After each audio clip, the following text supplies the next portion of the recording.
Namun, kami berdua menganggap satu sama lain duri dalam daging. Siapa sangka.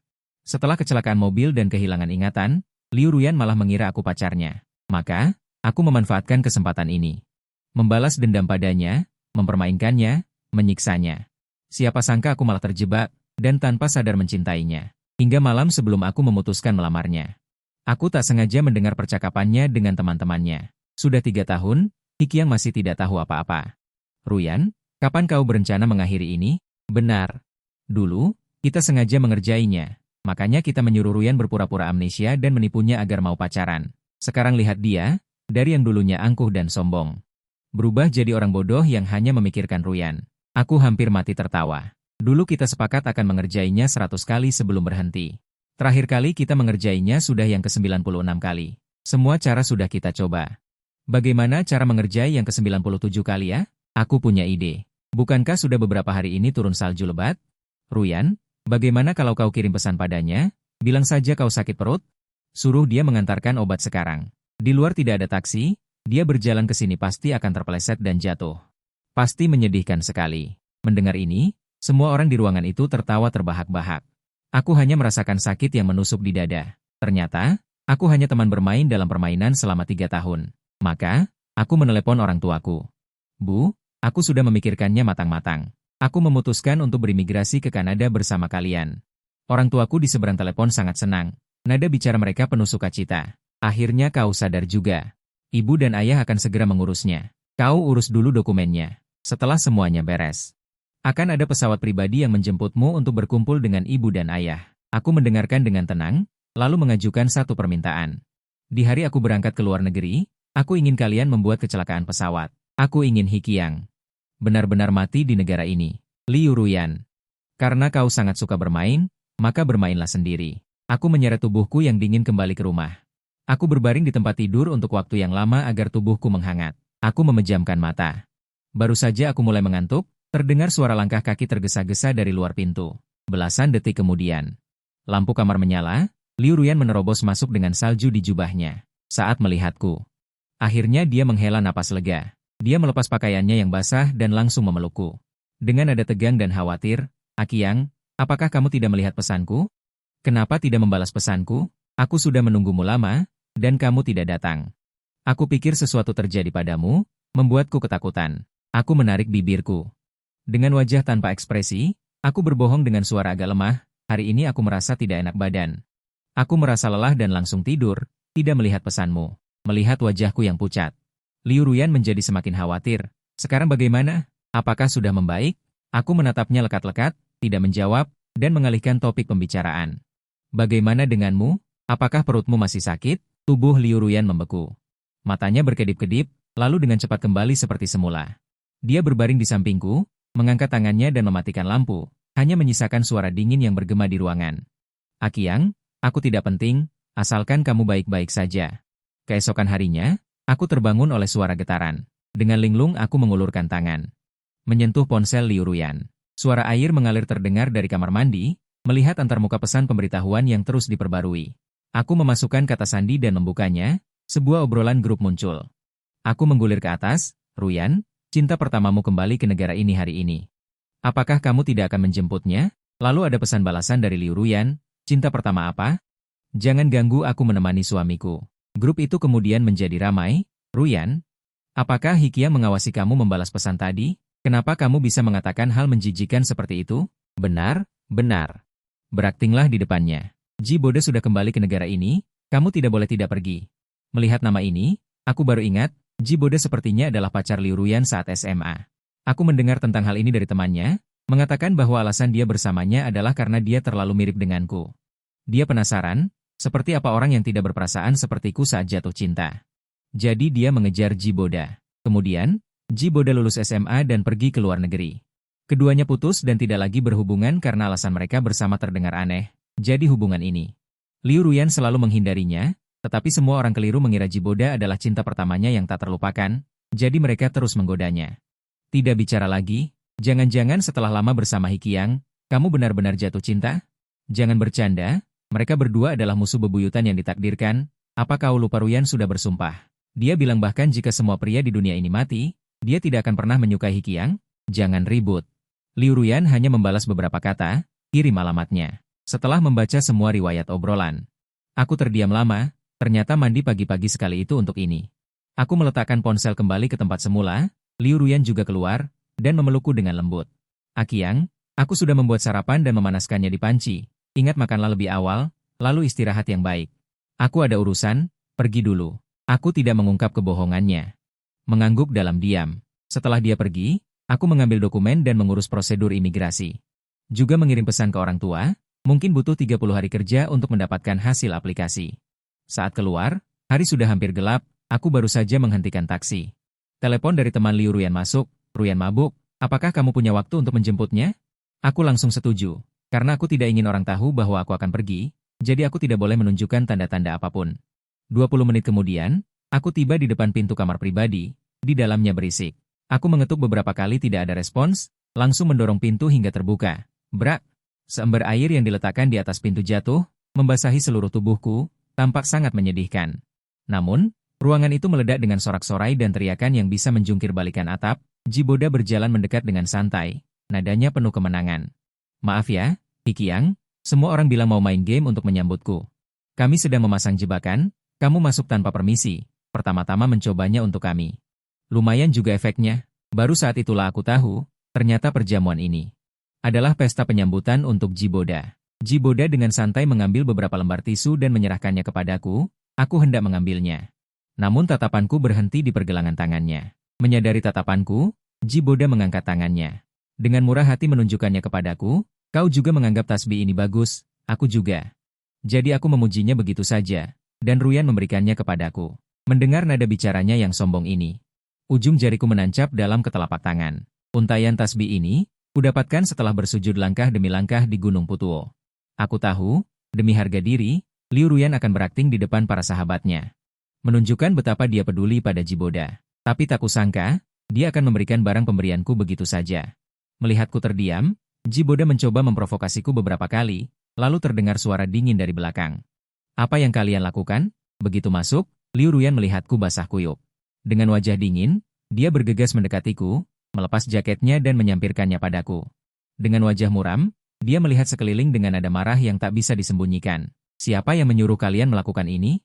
Jika Hikiang terluka, siapa yang bisa bertanggung jawab, entah disengaja atau tidak? Malam ini kalian harus meminta maaf padanya. Orang-orang ini mengira Liu Ruyan sengaja berakting mesra di depan pacarnya. Mereka pun dengan sangat kooperatif mengucapkan maaf beberapa kali. Hanya aku yang tahu, dia sekarang ini benar-benar marah, dan benar-benar merasa kasihan. Tapi meskipun perasaan yang sebenarnya muncul, Liu Ruyan tidak mengungkap bahwa dia sudah terbawa perasaan. Orang-orang di ruangan itu adalah teman masa kecilnya. Bertindak sesuai dengan ekspresinya. Jika dia tidak bicara, mereka akan mengira kami masih bermusuhan. Dan akan berusaha sekuat tenaga untuk membuat lelucon, membuatku tidak nyaman. Dia menjaga harga dirinya. Dan orang-orang itu pun bersenang-senang. Dari awal hingga akhir, yang terluka hanyalah aku. Memikirkan itu, aku menundukkan kepala. Aku melepaskan diri dari pelukannya. Jika kamu tidak mabuk, maka aku akan kembali. Awalnya Liu Ruyan ingin mengantarku pulang, tapi karena ada urusan pribadi yang harus diurus nanti, dia terpaksa memberikan kunci padaku. Dia berpesan berkali-kali agar aku berhati-hati di jalan. Aku bergumam, HM. Aku menunduk dan pergi. Begitu sampai di garasi, aku baru menyadari Jiboda mengikutiku. Dia meraih tanganku. Hikiang, di luar tidak ada taksi. Bisakah kau mengantarkanku? Aku tahu, meskipun aku menolak, dia akan terus menggangguku. Aku tidak ingin membuang waktu, jadi aku menyuruhnya langsung masuk ke mobil. Setelah masuk, awalnya mobil itu sangat sepi. Tapi di tengah jalan, Jiboda tiba-tiba menyebut Liu Ruyan. Hikiang, kau pasti tahu aku dan Ruyan pernah bersama, kan? Tadi semua orang bilang wajah kami berdua agak mirip. Apakah saat dia melihatmu, dia teringat saat-saat aku bersamanya? Kudengar aku akan kembali. Dia langsung menjemputku di bandara dan secara khusus mengatur pesta penyambutan. Kamu hanya pengganti. Sekarang aku kembali, Tuan He. Apa kau tidak mau menyerah? Hanya aku yang tahu. Semua orang dibohongi oleh Liu Ruyan. Jadi, meskipun perkataan Jiboda ini konyol, tapi bisa dimengerti. Aku mendengarkan dalam diam. Aku tidak mengatakan sepatah kata pun, tapi sikap ini di mata Jiboda berubah menjadi ejekan. Dia tidak tahan dan mencoba meraih setir, ingin memaksa mobil berhenti. Tapi jalanan licin karena salju. Sedikit berbelok, seluruh mobil kehilangan kendali dan menabrak pilar jembatan. Setelah ledakan keras, Darah segar mengalir dari dahiku. Aku hanya merasa tubuhku ringan. Kelopak mataku terasa berat dan kesadaranku semakin kabur. Aku tidak tahu sudah berapa lama. Aku mendengar suara bising orang-orang. Kedua korban mengalami pendarahan hebat. Bandara rumah sakit kami hanya bisa menyelamatkan satu orang. Siapa yang akan kalian selamatkan duluan? Tentu saja selamatkan Boda dulu. Ruyan. Kamu sudah setengah jam tidak bicara. Apa kamu belum memikirkannya? Apa yang perlu diragukan? Ruyan, kenapa kamu terus melihat Hikiang? Apa kamu ingin menyelamatkannya? Mungkinkah kamu benar-benar menyukainya? Mendengar ini, aku sedikit sadar. Aku menggunakan sedikit tenaga terakhirku, membuka kelopak mataku dan melihat Liu Ruyan menoleh. Selamatkan Boda dulu. Aku menutup mata, air mata mengalir di sudut mataku. Secercah cahaya yang baru saja muncul padam begitu saja. Aku membuka mata lagi. Sudah 3 hari kemudian, perawat melihatku bangun dan sangat gembira. Akhirnya bangun. Apa kamu tahu betapa parah lukamu? Hampir tidak bisa turun dari meja operasi. Pacarmu menghabiskan jutaan untuk mendatangkan bandara dari seluruh kota, barulah nyawamu terselamatkan. Tapi pacarmu juga, sebelum operasi, bandara rumah sakit cukup untuk menyelamatkan satu orang. Dia tidak menyelamatkanmu sebagai pacarnya. Malah menyelamatkan yang lukanya tidak separah itu. Tidak lama kemudian melihatmu tidak baik-baik saja, dia panik dan hampir menghancurkan rumah sakit. Benar-benar aneh. Tidak lama kemudian, perawat membawa obat dan keluar. Memanggil Liu Ruyan masuk. Tidak bertemu beberapa hari, dia sangat kurus. Wajahnya tampak lesu dan penuh kelelahan, matanya dipenuhi dengan urat merah, melihatku. Dia segera menerkam dan meraih tanganku, dengan nada menyalahkan diri sendiri dan khawatir. Hikiang, ini semua salahku, aku seharusnya mengantarmu pulang, kau tidak tahu bagaimana aku melihatmu berlumuran darah hari itu. Jantungku hampir berhenti berdetak, untungnya kau tidak kenapa-kenapa, kalau tidak aku tidak akan pernah bisa memaafkan diriku sendiri seumur hidupku. Jika kau tidak ada, aku juga tidak akan bisa bertahan hidup. Aku mendengarkan dengan tenang. Tidak punya tenaga, juga tidak ingin bicara. Dia tidak tahu bahwa hari itu ketika dia berkata ingin menyelamatkan Jiboda, aku sebenarnya sadar. Jadi tidak peduli bagaimana dia bertobat dan meminta maaf setelahnya. Aku tidak akan pernah bisa melupakan momen itu. Bahkan jika semua yang dia katakan adalah kebenaran, di mataku. Tidak ada yang sebanding dengan kalimatnya, selamatkan Boda dulu. Beberapa hari kemudian, Liu Ruyan menjagaku di ruang rawat inap tanpa beranjak sedikit pun. Dia akan mengatur 3 kali makan sehari, akan menemaniku naik turun untuk pemeriksaan. Akan takut aku bosan dan menceritakan kisah-kisah menarik, kadang-kadang ada momen ketika aku berpikir bahwa di antara kita tidak pernah ada keretakan, tetapi setelah kehilangan kesadaran singkat, aku akan segera sadar kembali. Pada hari aku mengurus formalitas keluar dari rumah sakit, aku sedang menunggu mobil di pinggir jalan, kebetulan Jiboda yang juga keluar dari rumah sakit melihatku. Berjalan mendekat dengan senyum mengejek. Hikiang, aku mendengar beberapa hal yang sangat menarik beberapa hari ini. Tahukah kau mengapa Ruyan ingin bersamamu? Ah, aku salah bertanya. Jika kau tahu, kau tidak akan tampak menyedihkan seperti sekarang. Aku awalnya sangat ingin kau segera pergi, tetapi sekarang aku merasa seperti ini juga lumayan. Aku sangat menantikan hari kau mengetahui kebenaran. Melihat ekspresi puasnya yang bersemangat, wajahku tetap tanpa ekspresi, hal yang sudah aku sadari sejak lama. Apa yang bisa disebut kebenaran? Setelah beristirahat selama beberapa hari di rumah, kepala pelayan tiba-tiba mengirimkan sepucuk surat. Dengan nama pengirim kelompok proyek kompetisi desain global, karyaku memenangkan penghargaan, kelompok proyek mengundangku ke acara tersebut. Penghargaan ini sangat bergengsi, jadi aku sangat menghargainya, dan mempersiapkannya sebelumnya. Pada hari penghargaan, Liu Ruyan menemaniku ke acara tersebut, pesta makan malam berlangsung setengah jalan. Dia pergi ke toilet, ponselnya yang tertinggal tiba-tiba berdering, aku takut mengganggu orang lain. Mengangkatnya dan hendak mematikan, aku melihat antarmuka obrolan. Apakah yang ke-98 akhirnya akan datang? Jika Hikiang tahu bahwa penghargaan yang sudah di tangannya diganti dengan nama Boda, dia pasti akan gila. Haha, yang paling parah adalah Ruyan sendiri yang memerintahkan penggantian pemenang penghargaan.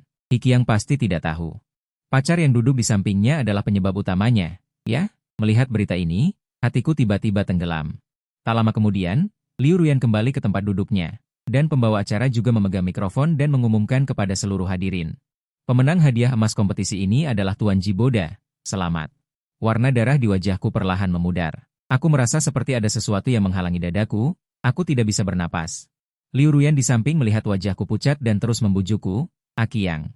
Hanya sebuah penghargaan, tidak mendapatkannya tidak masalah. Mungkin ada masalah di beberapa bagian. Kamu tunggu di sini, aku akan bertanya apa yang terjadi.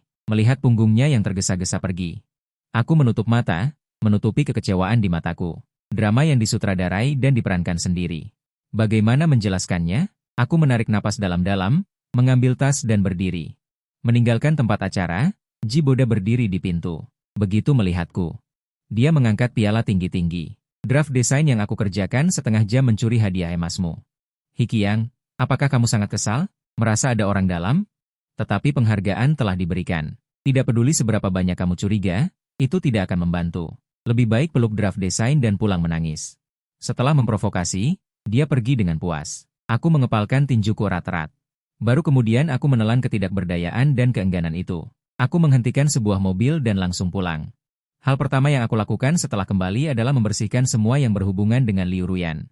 Barang-barang pasangan yang dibeli saat pacaran, hadiah ulang tahun dan hari jadi, semuanya dibuang ke tempat sampah. Ratusan surat cinta yang dia tulis, foto dan video yang diambil, semuanya aku bakar dan hapus.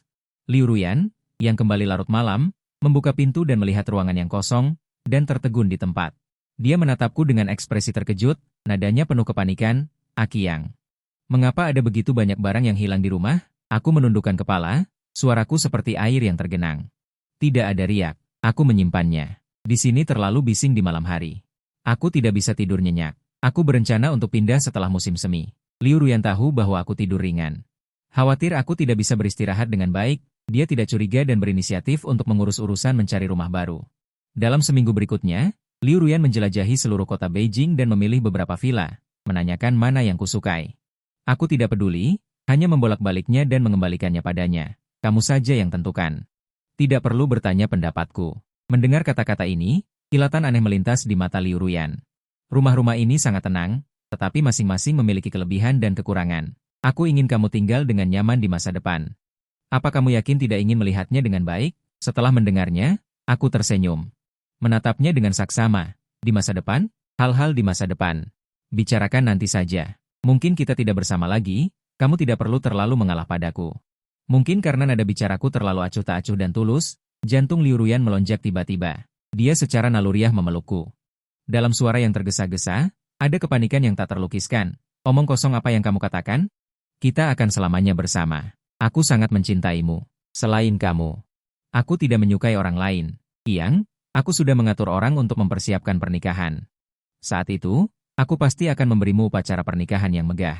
Aku tahu, ketika Liu Ruyan mengatakan ini, dia tidak berakting. Sayangnya, cinta yang kuat ini selalu berada di belakang harga diri. Jadi aku tidak menjawab ya atau tidak, hanya memberitahunya. Aku percaya padamu. Orang yang berbohong akan kehilangan semua yang dicintainya selamanya. Tangan Liu Ruyan tanpa sadar mengepal erat, tidak berani menatapku. 2 hari kemudian adalah hari Valentine. Untuk membuatku bahagia, Liu Ruyan secara khusus meminta orang untuk mengatur pertunjukan kembang api di tepi sungai. Ketika kembang api yang indah perlahan naik, melihat bunga raksasa mekar di langit gelap, aku sedikit terkejut. Mata Liu Ruyan lembut seperti air. Qiang, ini kejutan yang aku siapkan untukmu. Seluruh kota kembang api, hanya mekar untukmu seorang. Liu Ruyan mengatakannya dengan tulus. Tapi aku tidak sesentuh yang dia bayangkan.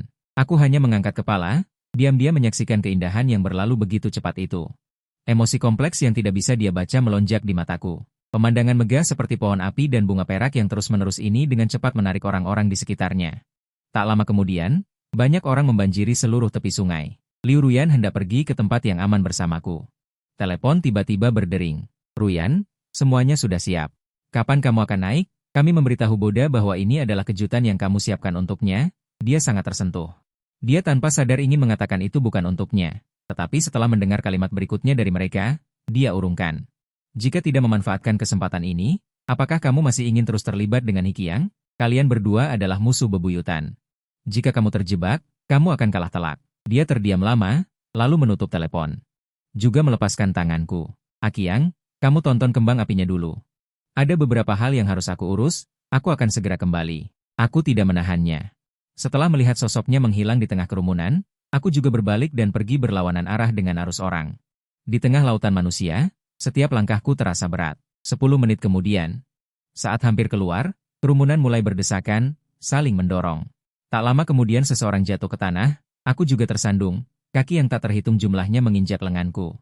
Betis, meninggalkan bekas memar kebiruan. Naluri untuk bertahan hidup mendorongku untuk melindungi kepala dan dadaku. Bergerak ke sudut dinding. 2 dinding memisahkan ruang, aku baru bisa berdiri kembali dengan susah payah. Pada saat yang sama, Jiboda mengirimiku sebuah video. Video dibuka. Wajah Liu Ruyan muncul di layar. Dia berdiri di depan kamera, tanpa ekspresi di wajahnya. Nada bicaranya seperti membaca naskah. Boda, pertunjukan kembang api ini untukmu. Selamat ulang tahun. Di alun-alun yang kacau balau, semua orang sibuk melarikan diri dan menyelamatkan diri. Hanya aku yang berdiri di tempat, tak bergerak melihat layar ponsel. Aku merasakan sedikit sesak di dadaku. Tidak ada rasa sakit yang menusuk hati, mungkin sudah terlalu sakit hingga mati rasa. Kecelakaan injak-injak ini baru berakhir setelah polisi tiba. Kerumunan perlahan dibubarkan, para korban dibawa ke rumah sakit. Alun-alun kembali tenang. Setelah kembang api terakhir berakhir, aku melihat Liu Ruyan. Dia berlari seperti orang gila melintasi persimpangan jalan, melihat sekeliling, wajahnya penuh dengan rasa bersalah dan khawatir. Pandangan kami bertemu di udara, dia langsung berlari dan memelukku dengan erat. Air mata jatuh ke pelukanku, membasahi jaketku yang kotor. Aku mendengar dengan jelas suara terseduhnya yang penuh ketakutan. Aku sudah mencari di seluruh tepi sungai. Tidak melihatmu, Qiang. Aku pikir sesuatu terjadi padamu. Aku mundur beberapa langkah, melepaskan diri dari pelukannya. Aku menatapnya dengan mantap. Ada ketulusan yang belum pernah kulihat di matanya. Ya, hampir saja. Hampir saja terjadi sesuatu yang buruk. Jika aku benar-benar mati di sini hari ini, apakah kau akan menyesal? Menyesal menyiapkan pertunjukan kembang api ini, menyesal tidak menghentikan lelucon konyol ini lebih awal, dan mengatakan yang sebenarnya. Kalimat terakhir tidak kutanyakan karena aku melihat Jiboda. Dia berdiri di ujung jalan, memeluk seikat besar bunga mawar, dan memegang sebuah papan. Di atasnya tertulis 2 angka. Aku mengerti maksud tersiratnya. Ternyata bukan hanya kembang api. Tragedi terinjak-injak yang kualami hari ini juga merupakan bagian dari permainan lelucon. Ini sudah yang ke-99 kalinya. Aku menutup mata, dan hanya satu pikiran yang tersisa di benakku. Ada satu kali terakhir lagi, dan semuanya akan berakhir. Dan aku juga akan benar-benar meninggalkan dunia Liu Ruyan. Menggunakan sebuah kecelakaan untuk membalas 100 kali lelucon mereka. Setelah kembali ke rumah, Liu Ruyan membawakan kotak obat dan dengan hati-hati merawat luka di tubuhku, melihat bekas luka memar keunguan itu. Rasa sakit dan penyesalan di matanya hampir meluap. Sakitkah, Qiang? Bagaimana mungkin tidak sakit? Selama 3 tahun bersamanya, luka baru dan lama di tubuhku tidak pernah berhenti. Jadi aku hanya menjawab satu kalimat padanya. Aku sudah terbiasa. Tangan Liu Ruyan yang memegang kapas bergetar hebat. Dia tidak berani menatapku, hanya bisa melihat luka di tanganku. Suaranya serak. Ini salahku. Aku tidak memikul tanggung jawab sebagai pacar. Maaf, Qiang. Ini pertama kalinya aku mendengar dia mengatakan maaf. Keduanya tahu betul. Sebenarnya untuk apa dia meminta maaf, tetapi tidak ada yang mengungkapkannya. Hari keberangkatan segera tiba. Telepon dari orang tua juga ikut berdering. Qiang, kami sudah mengatur semuanya di sini. Kapan kamu akan berangkat? Aku melihat tanggalnya. Prosedurnya bisa diselesaikan besok. Aku bisa berangkat besok. Begitu kata-kata itu selesai, suara panik Liu Ruyan terdengar dari belakang. Berangkat, Qiang, kau mau kemana?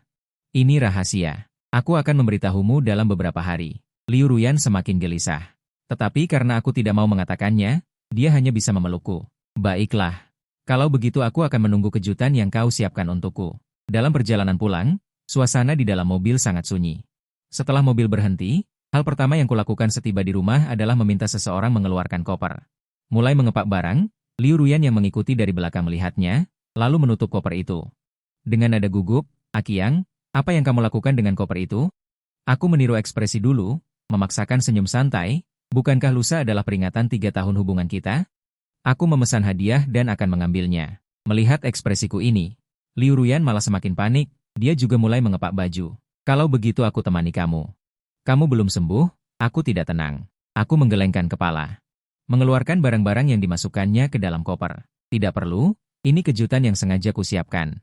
Aku pergi sendiri saja. Kamu tetap di rumah mempersiapkan pesta. Aku harap ulang tahun ketiga kita bisa semeriah dan semegah saat kamu menyatakan cinta untuk pertama kalinya. Mendengar ini, Liu Ruyan akhirnya setuju. Dia membantu mengepak barang, keesokan harinya. Dia juga secara pribadi mengantarku ke bandara dan menanyakan nomor penerbangan JS4380. Liu Ruyan mencatat deretan angka itu, setelah melihat sosokku benar-benar menghilang di gerbang keberangkatan, barulah dia dengan enggan meninggalkan bandara.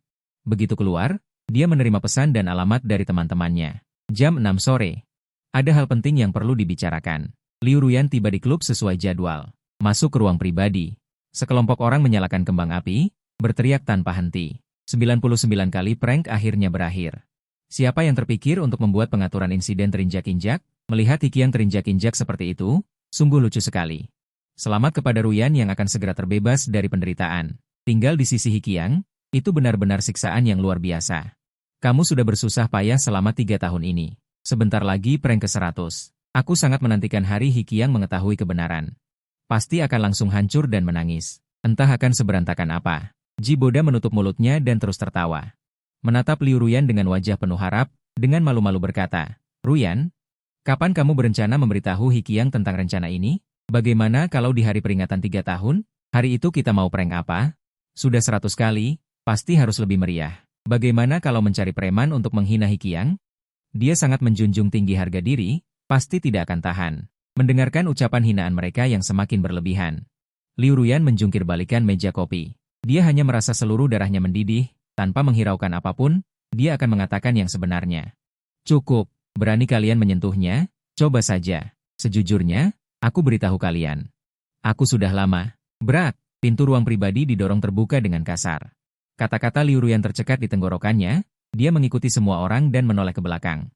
Dia melihat kepala pelayan yang linglung bergegas masuk, suaranya penuh getaran dan isak tangis. Nona, terjadi sesuatu. Pesawat JS-4380 yang ditumpangi Tuan He, mengalami kecelakaan dan jatuh. Mendengar berita ini, Liu Ruyan terkejut di tempat seperti tersambar petir, dia tidak percaya pesawat yang kutumpangi mengalami kecelakaan. Liu Ruyan berjalan maju 2 langkah dengan gemetar, lalu kiang. Kepala pelayan terdiam selama 2 detik. Ekspresinya sedih dan tidak tega, pesawatnya rusak parah. Tingkat kerusakannya. Tuan He seharusnya. Kata-kata Li Zheng tidak terucap, tetapi semua orang tahu maksudnya. Dia jatuh seperti kehilangan jiwanya. Duduk di sofa, teman-teman baiknya tidak menyadari keanehannya.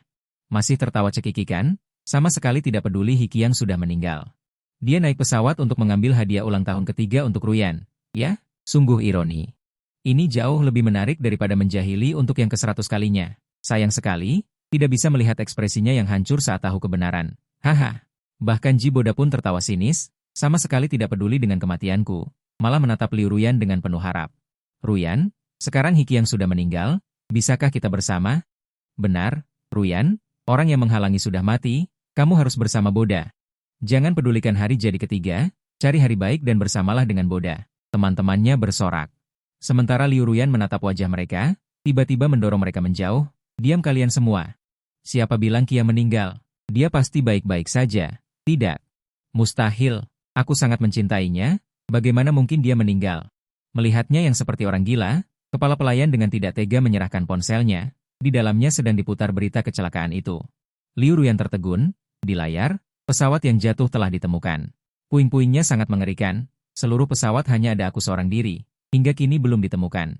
Tetapi kebanyakan orang menegaskan bahwa dalam kecelakaan seperti itu, penumpang di dalamnya tidak mungkin selamat, wajahnya tiba-tiba menjadi pucat pasi. Kami belum merayakan hari jadi ketiga kami, belum mengganti kerugian akibat kejahilan sebelumnya, belum memberitahu semua orang bahwa dia mencintaiku. Aku akan mati duluan saat pesawatku jatuh, teman-temannya masih terus menghinaku. Membicarakan bagaimana cara melakukan prank ke-100 kalinya, tapi tak menyangka orang itu selangkah lebih dulu masuk ke dalam kecelakaan. Tubuhnya gemetar. Air mata tak terkendali mengalir keluar, teringat perkataanku padanya dulu, orang yang berbohong akan kehilangan cinta selamanya, karena dia menipuku 99 kali, jadi yang terakhir. Aku menggunakan cara seperti ini untuk membalasnya, dia berteriak pelan, matanya memerah. Dengan putus asa menghancurkan semua barang di dekatnya, membantingnya ke tanah seperti melampiaskan emosi, sangat kesakitan. Ruyan, Ji Boda maju ingin menenangkan emosi Liu Ruyan, tapi dia memalingkan kepala. Pergi kalian semua, teriaknya, para sahabat itu belum pernah melihat Liu Ruyan yang begitu gila. Semuanya bergegas maju menahannya. Ruyan, ada apa denganmu? Hanya Hikiang saja. Apakah pantas kamu marah pada Boda? Benar. Dia mati juga tidak apa-apa, demi mendapatkan hadiah kenang-kenangan malah merenggut nyawanya sendiri. Menurutku ini adalah permainan prank ke-100 yang paling sempurna. Benar? Hahaha, Ruyan. Kamu dan Boda seharusnya bersama. Kamu begitu marah, mungkinkah kamu benar-benar jatuh cinta pada pria bernama Hikiang? Orang-orang ini masih dengan bebas merendahkanku. Masalah harga diri yang dulu membuatnya malu sekarang, di hadapan hidup dan mati, sangat menggelikan hingga membuatnya sakit. Liu Ruyan tidak bisa mendengarkan lagi, hatinya sangat sakit, air mata berlinang. Aku sudah lama mencintai Hikiang. Di sisi lain, aku mendarat dengan selamat di Kanada. Dari jarak yang sangat jauh, aku melihat orang tuaku melambai dengan penuh semangat, sudah lama tidak berkumpul dengan keluarga. Aku berlari kecil ke sana, memeluk mereka dengan erat, Ibu. Ayah, sudah lama tidak bertemu, aku sangat merindukan kalian. Anak baik, sekarang kita akhirnya bisa bersama. Ayah mengambil barang bawaanku. Ibu berkaca-kaca, memelukku enggan melepaskan. Baiklah. Pasti lelah setelah terbang 10 jam, apakah Hakiang ingin pulang istirahat dulu? Atau pergi makan sesuatu?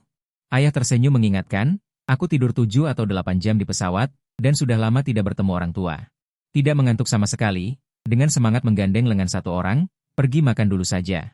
Aku belum lelah kok, orang tua tentu saja menuruti keinginanku. Sekeluarga dengan gembira meninggalkan bandara.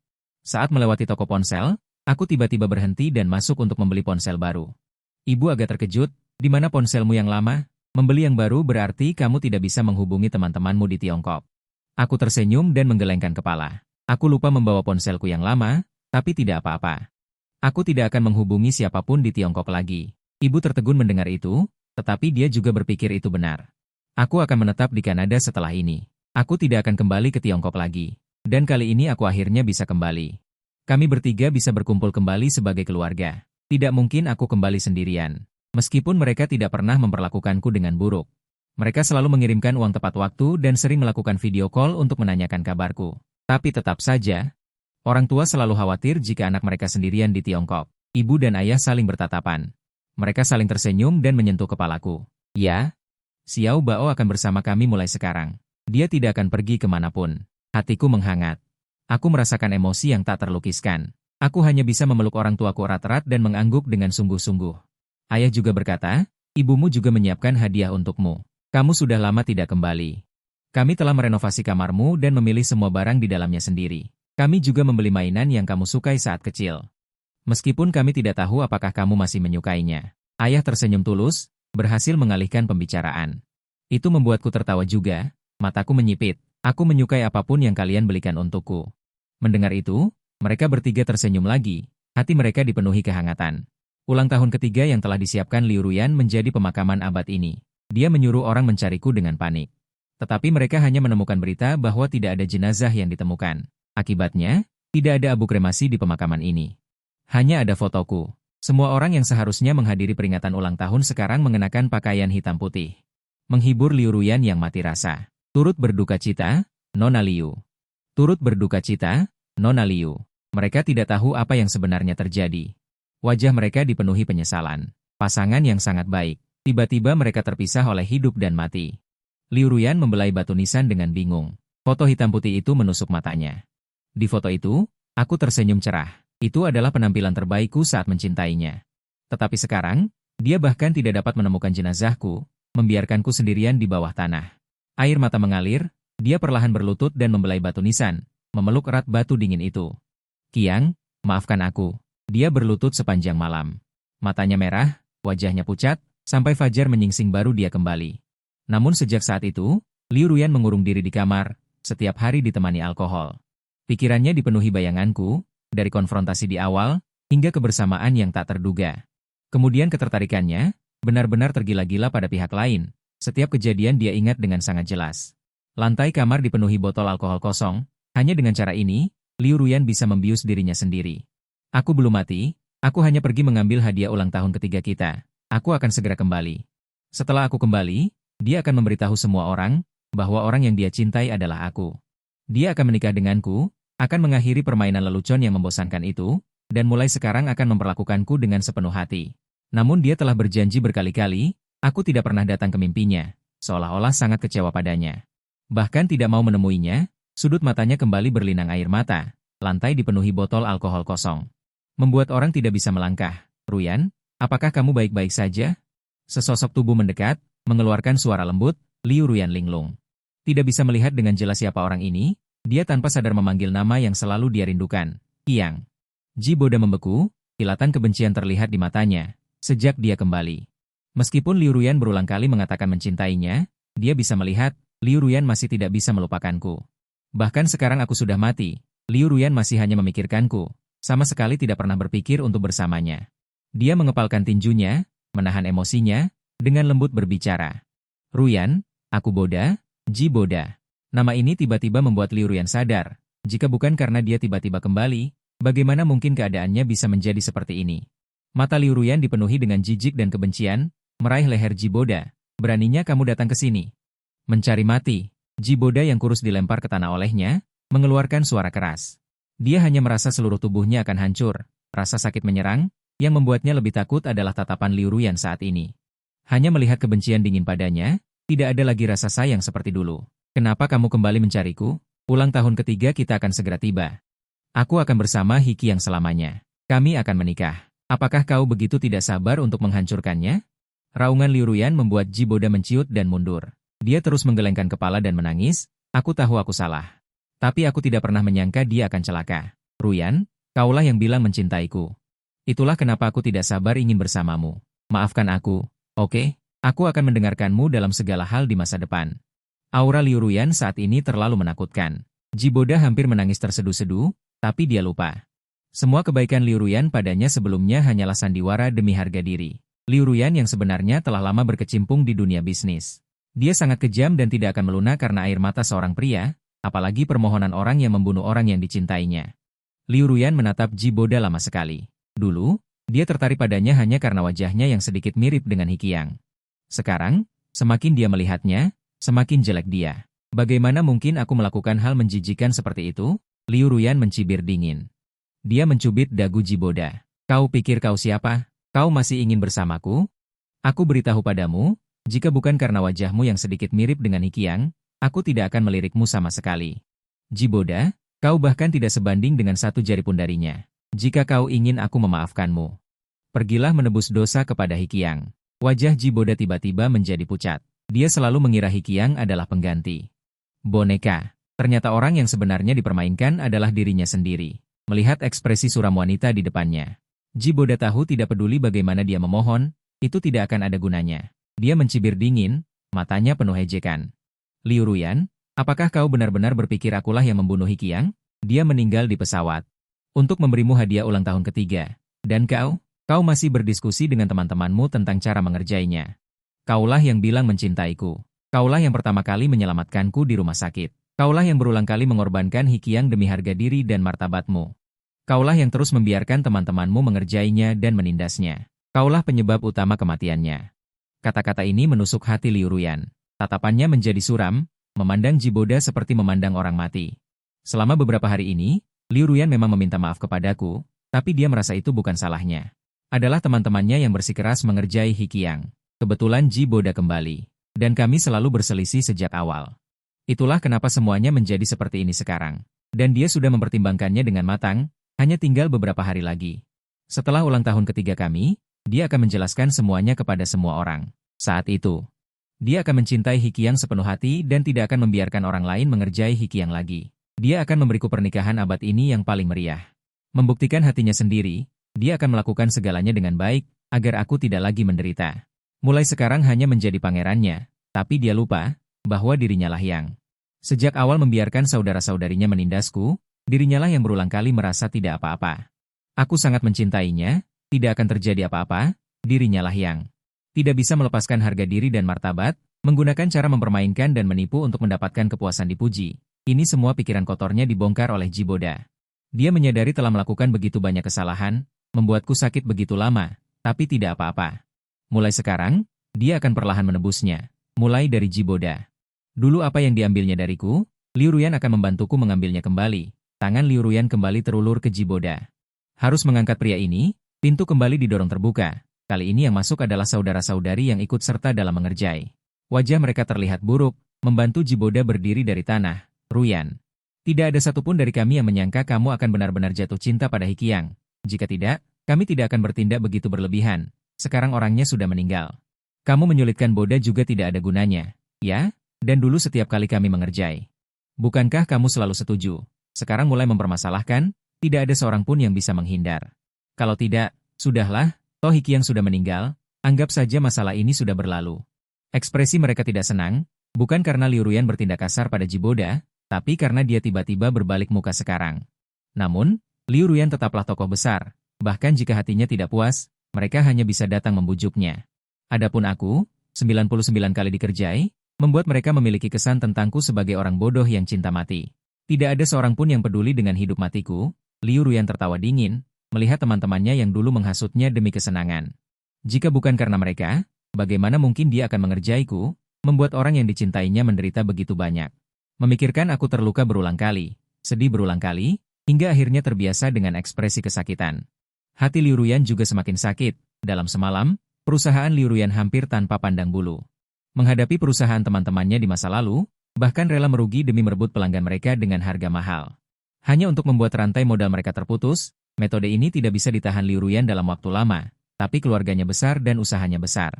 Kekuatan perusahaan termasuk yang terbaik di negara ini, perusahaan kecil saudara-saudari itu sama sekali tidak memiliki kekuatan untuk melawan. Tapi apa gunanya semua ini? Aku tidak akan pernah bisa melihat semua ini lagi. Liu Ruyan tidak mempedulikan laporan sekretaris tentang kerugian yang terus-menerus, duduk sendirian di bar untuk minum-minum. Sudah beberapa hari aku tidak tidur nyenyak. Aku membawa semua barang kita. Sekarang hampir tidak ada barangku di rumah itu. Bahkan aromaku semakin memudar, membuatnya panik.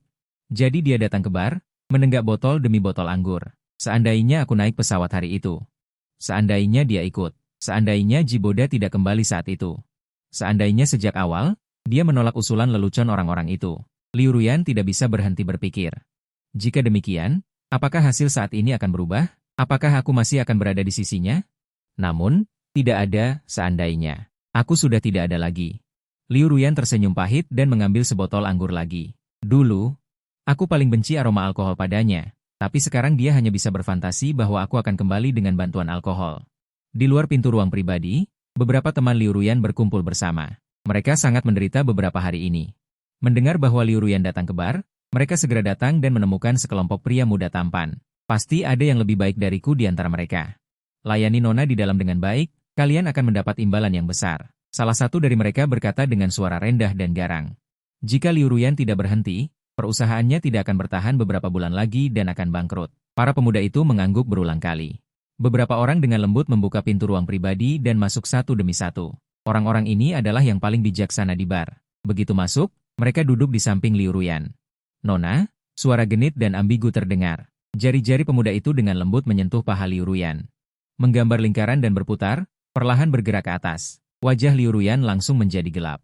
Betapa sedihnya aku jika melihat pemandangan ini. Pergi. Dia berteriak dan membanting botol anggur secara acak. Pecahan kaca berserakan. Menakutkan banyak pemuda. Mereka tidak berani lagi tinggal di sisi Liu Ruyan, tetapi semua orang tahu identitasnya.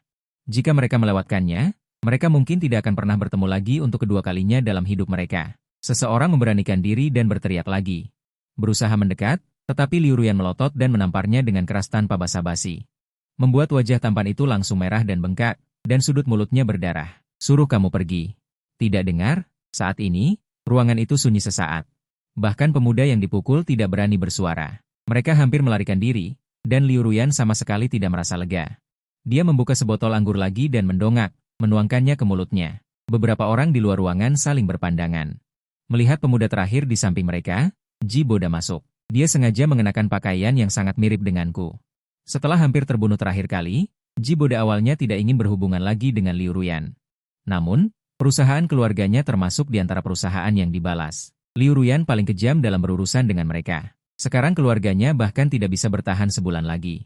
Sekarang hanya dengan membuat Liu Ruyan bahagia mereka dapat bertahan hidup, bahkan jika itu saat dia tidak sadar. Memasak nasi mentah sampai matang juga dapat menyelamatkan perusahaan. Jiboda menggigit bibirnya. Dia tidak rela menjadi penggantiku yang dia benci, tetapi dia tidak punya pilihan. Demi perusahaan keluarganya, dia menyesuaikan emosinya dan berteriak pelan. Ruyan. Liu Ruyan sedikit mengangkat kepalanya dan melihat bayanganku. Di bawah pengaruh alkohol, dia mengira itu benar-benar aku yang kembali. Aku tidak mati. Aku berdiri di depannya dengan baik. Qiang, kamu kembali. Aku sudah lama mencarimu dan tidak dapat menemukanmu. Dia memeluk orang di depannya dan memeluknya erat-erat. Beberapa tetes air mata hangat jatuh, membuat orang itu gemetar. Jiboda sangat ketakutan. Dia telah melihat Liu Ruyan menjadi gila dan tahu bahwa jika dia gagal, dia akan lebih baik mati. Dia memeluk wanita yang menangis itu. Dia membelai rambutnya untuk menghiburnya. Ya, Ruyan. Aku kembali. Aku sangat merindukanmu. Dia dengan lembut mengangkat wajah Liu Ruyan dan menciumnya. Karena kecemasan dan kelelahan selama berhari-hari, Liu Ruyan tidak menunjukkan perlawanan sama sekali, tetapi dengan bersemangat menanggapi ciuman itu. Mencari napas satu sama lain dan ingin menjaganya di sisinya selamanya. Keduanya jatuh di sofa. Pakaian Jiboda berantakan, tetapi hatinya sangat gembira. Sebentar lagi. Tidak peduli apa yang terjadi setelahnya, selama dia memanfaatkan kesempatan ini, Liu Ruyan tidak akan bisa melakukan apapun lagi.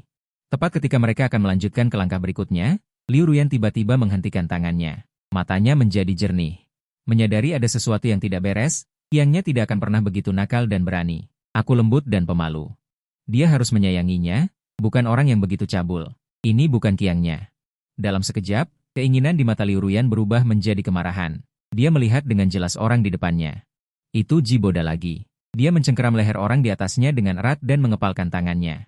Tidak ada lagi cinta tadi. Jiboda, yang belum bereaksi, dicekik sampai pipinya memerah. Tangan dan kakinya terus berjuang dan memukul orang di atasnya. Tapi percuma, perbedaan kekuatan di antara mereka terlalu besar. Jiboda sekarat. Matanya sedikit demi sedikit memutar ke atas. Ruyan, berhenti. Seseorang di luar ruangan bergegas masuk untuk memisahkan mereka, menghentikan Liu Ruyan yang hampir mencekik orang sampai mati. Tetapi ini juga membuatnya tahu apa yang sebenarnya terjadi malam ini. Dia menatap dingin orang-orang ini, semua orang yang dulu dianggap sebagai saudara. Tatapannya membuat semua orang merasa gemetar. Tetapi mereka lebih takut perusahaan keluarga mereka bangkrut, dan mereka tidak bisa lagi menjalani kehidupan seorang putri. Jadi mereka dengan enggan menghibur. Ruyan, jangan terlalu sedih, Qiang sendiri yang sial. Pesawat mengalami kecelakaan, tidak ada yang bisa disalahkan. Benar. Tidak ada gunanya kamu menyesal sekarang, lihat ada Boda di sini, dia sangat mirip dengan Qiang. Kamu bisa memintanya untuk belajar dari Qiang juga. Ya, hanya seorang pria. Tidak layak untukmu seperti ini, mereka bisa memainkan permainan lelucon 100 kali tanpa beban psikologis, tentu saja mereka bukan orang baik. Lebih tepatnya, anak-anak dari keluarga kaya, memperlakukan pria dengan sikap seperti ini, pria hanyalah mainan. Alasan mengapa mereka begitu tertarik padaku adalah karena aku dulu terlalu kuat, sebanding dengan Liu Ruyan. Mereka semua tidak sehebat aku jika digabungkan. Hanya ketika mereka melihat aku ditipu habis-habisan, mereka akan merasa senang. Lihat, orang yang begitu hebat, masih saja kami kerjai berkali-kali. Seperti orang bodoh, sekarang aku mati, meskipun Liu Ruyan benar-benar jatuh cinta padaku. Tetapi dia hanyalah seorang pria, tidak ada yang istimewa, bahkan Jiboda. Di mata mereka, tidak ada nilai khusus, mereka tidak bertobat dengan tulus, dari awal. Liu Ruyan mendengar sikap mereka masih memperlakukanku seperti mainan yang tidak penting, yang bisa dibuang begitu saja. Liu Ruyan sangat marah, mengambil botol anggur dan membantingnya dengan keras ke kepala salah satu dari mereka. Tiba-tiba, darah dan pecahan kaca meledak di depan mata, tetapi Liu Ruyan tidak berhenti. Mengganti botol anggur lain dan terus memukul, dia sendirian melawan sekelompok orang di tempat kejadian. Ketika botol anggur habis, dia menggunakan tinjunya. Bahkan jika dia minum terlalu banyak, gerakannya masih tajam dan cepat, memukul dengan keras tanpa ampun. Orang-orang itu tidak berani melawan, hanya bisa menangkis beberapa kali. Setiap orang babak belur. Tubuh mereka juga terluka, tidak lama kemudian banyak yang jatuh, bahkan tidak bisa bangun. Hanya Liu Ruyan yang masih memiliki kekuatan, di wajah, di tangan. Tubuhnya berlumuran darah, berdiri sempoyongan seperti hantu. Berani bicara begitu tentang Qiang, akan kubuat kalian menyesal seumur hidup. Dia adalah hidupku. Kalian semua tidak ada yang sebanding dengannya. Liu Ruyan menatap setiap orang, termasuk Jiboda yang meringkuk di samping. Ekspresi dinginnya seperti ingin membunuh, membuat Jiboda yang pakaiannya berantakan gemetar ketakutan, berharap tidak pernah memasuki ruangan ini. Jika bukan karena kalian terus ingin bermain permainan lelucon, mungkin tidak akan terjadi apa-apa pada Qiang. Kuberi kalian kesempatan. Ternyata perusahaan kalian masih belum cukup bangkrut, masih berani mengaturnya. Karena kalian sangat suka bermain. Maka aku akan bermain dengan kalian sampai akhir. Ucapan Liu Ruyan ini membuat orang-orang ini lebih gemetar daripada melakukan apapun. Mereka tidak punya kemampuan apapun, perusahaan juga perusahaan keluarga. Mereka hanyalah sekelompok anak orang kaya. Tanpa perusahaan, mereka bukan apa-apa. Sekarang benar-benar membuat marah Liu Ruyan. Mereka tidak mungkin bisa bertahan di Jingbei ini. Beberapa orang mulai menyesal mengapa ikut campur dalam masalah ini. Jika mereka tidak datang malam ini, mereka tidak akan berakhir seperti ini. Bahkan beberapa orang menyalahkan Jiboda. Jika bukan karena provokasinya, bagaimana mungkin Liu Ruyan semarah ini? Pada akhirnya, pria ini masih merasa dirinya penting. Merasa bahwa Liu Ruyan pasti masih merindukannya. Jika hanya ada mereka di sini, mereka mungkin akan bubar. Tetapi setelah munculnya Jiboda yang lebih lemah, semua orang menyalahkannya. Pria memang makhluk seperti ini, hanya berani menindas orang yang lebih lemah dari mereka. Mereka mengelilingi Jiboda, mengekspresikan ketidakpuasan mereka. Benar-benar orang yang tidak berguna, tahu begini tidak akan membiarkanmu datang. Masih ingin menggoda Liu Ruyan, kulihat kau tidak tahu diri. Kau pikir bisa dibandingkan dengan Qiang? Bukan karenamu, tidak ada yang ingin melanjutkan lelucon pada Qiang. Siapa yang tidak tahu bahwa Ruyan paling mencintai Qiang? Di depan Liu Ruyan, mereka memasang tampang baik hanya untuk mencari jalan keluar. Seseorang menjambak rambut Jiboda dan menamparnya dengan keras, ada juga yang menelanjanginya dan memaksanya berlutut di tanah seperti anjing untuk dipukuli. bahkan merekam video dan memaksanya meminta maaf. Jeritan dan tangisan pria itu terus berlanjut. Namun, Liu Ruyan merasa lelah. Aku pasti tidak menyukai hal seperti ini. Ji Boda dianiaya hingga sekarat, seluruh tubuhnya penuh luka, tidak ada satu bagian pun yang utuh. Terbaring di tanah seperti anjing mati, hanya air mata putus asa yang mengalir. Liu Ruyan melambaikan tangannya.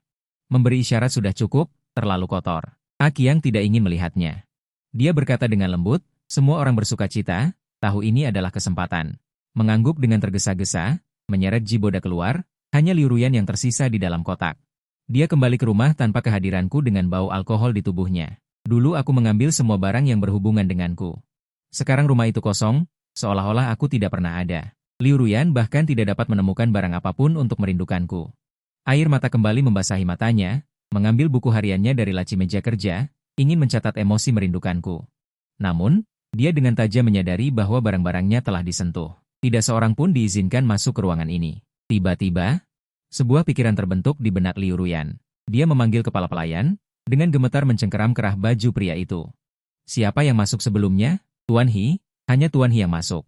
Anda telah memerintahkan bahwa tidak ada orang lain yang berani mendekat. Kepala pelayan terkejut.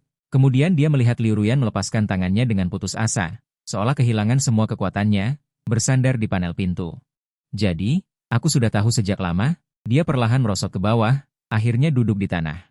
Menutupi wajahnya dan menangis tanpa suara. Sejak kapan aku tahu bahwa semuanya hanyalah permainan lelucon? Apakah itu malam dia meninggalkan aku untuk mencari Ji Boda saat kembang api dinyalakan? Atau saat aku terluka dan diselamatkan, dia tidak menyelamatkanku terlebih dahulu? Atau terlalu banyak menyakitiku, begitu banyak sehingga Liu Ruyan sendiri tidak bisa menghitungnya. 99 kali lelucon. Dengan mentalitas seperti apa aku menanggung kejahatan itu? Dada Liu Ruyan terasa sakit, tetapi rasa sakit inilah yang membuatnya lebih sadar betapa keterlaluan hal yang telah dia lakukan. Apakah ada kabar tentang Qiang? Dia bertanya dengan suara serak. Dia tidak menyerah selama beberapa hari terakhir, bahkan jika itu hanya tulang belulang. Dia ingin melihatnya sendiri. Tetapi setelah mengirim begitu banyak orang, puing-puing pesawat telah dibalik berulang kali.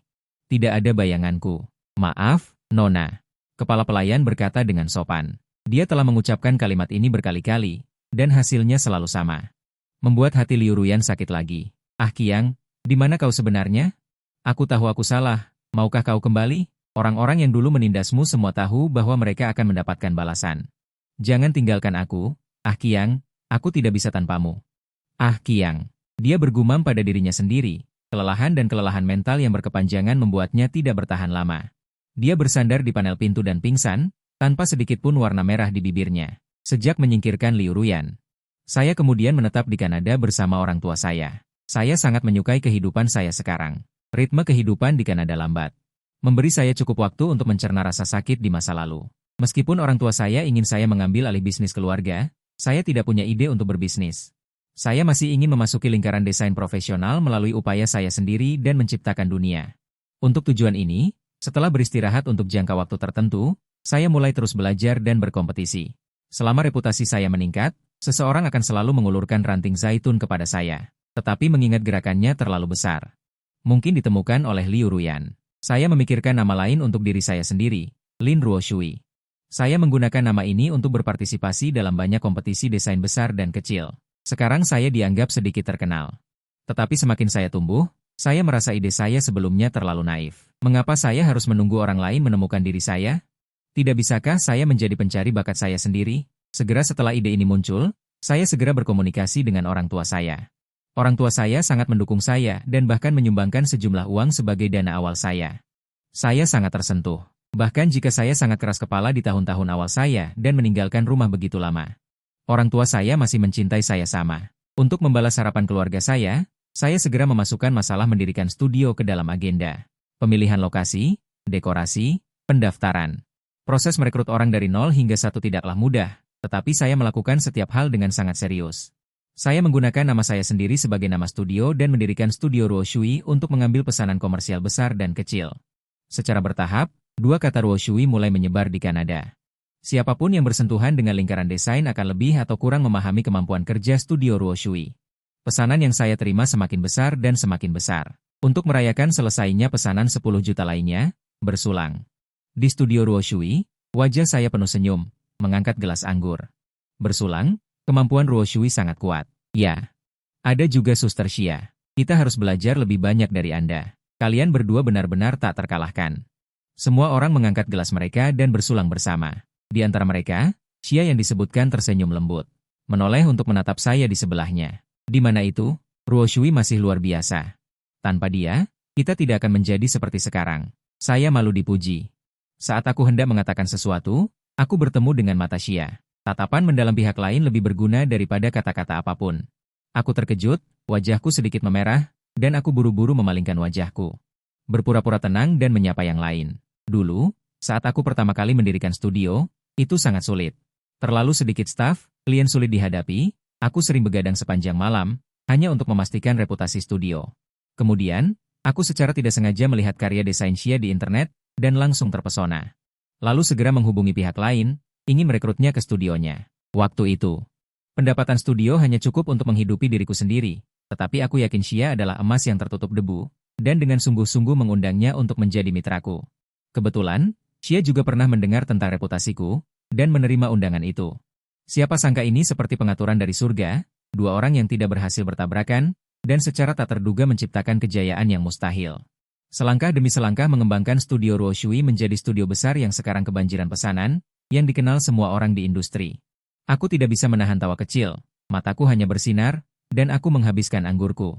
Aku datang ke lantai 2 untuk menikmati angin, wajahku sedikit merah, tetapi suasana hatiku senang. Ini adalah tahun ketiga aku meninggalkan Liu Ruyan, dari rasa sakit dan kebingungan di awal, tidak melakukan apa-apa. Sampai sekarang aku tidak akan lagi terpaku pada masa lalu. Aku telah sepenuhnya melepaskan orang itu, dan tidak akan lagi merasa tidak berdaya untuknya sedikitpun.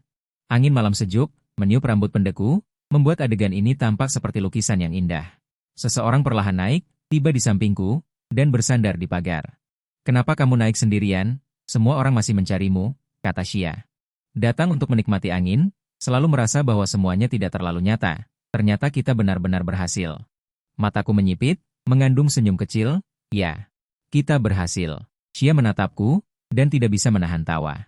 3 tahun lalu, ketika aku pertama kali mendirikan studio, orang pertama yang aku undang adalah dia.